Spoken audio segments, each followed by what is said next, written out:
Our big focus, European countries have vowed to increase defence spending at a UK-hosted summit on Sunday, as Britain's Prime Minister called for a coalition of the willing to defend Ukraine after US-Kyiv talks imploded.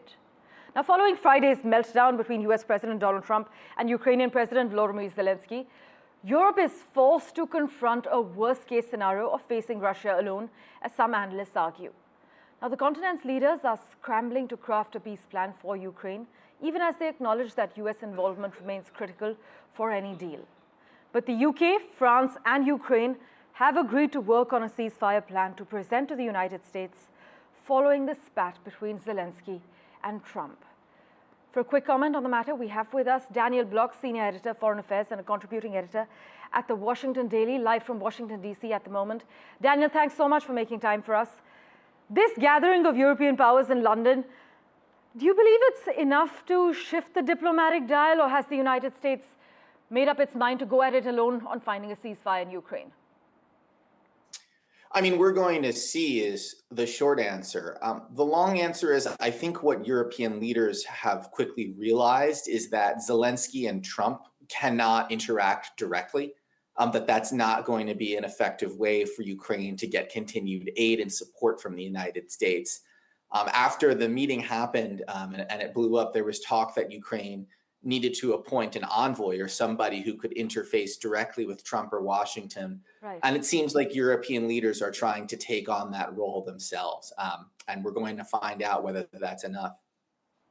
Daniel, the UK and France have already said that they would be willing to put boots on the ground in Ukraine to help deter Russian aggression. How do you see this playing out in the coming few weeks? I would be surprised if we see boots on the ground in the coming 2 weeks. But I mean, the fact that they're saying that really tells you how significant they view this as and how much of a priority Ukraine is to European security. For a while, having NATO boots on the ground in Ukraine was completely unthinkable. It was something that was beyond the pale. It was seen as a way to begin a third world war. But the fact that they're suggesting that they might be willing to do it now suggests that they're willing to go there. They're willing to go that far. It also suggests that they really don't trust the United States to act as Ukraine's guarantor anymore, that they think the United States may actually cut off aid. And that in that case, the only way to perhaps protect Ukraine, to help it fight off Russia, to keep it as an independent sovereign country would be to get involved more directly, to actually put troops on the ground.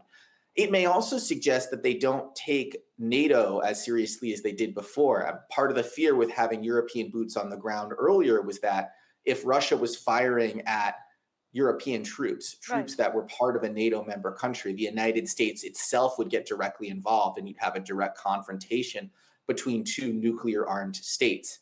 But if they don't think that Trump is serious about invoking Article 5 of NATO, which is the collective defense mechanism, that he's not actually going to put American troops in the line of fire or get more directly involved, then maybe they perhaps feel more comfortable sending their own troops to Ukraine because they're not worried about it escalating in the same way. Well, let's see how this plays out. Daniel, thanks so much. We will, of course, revert to you for regular updates.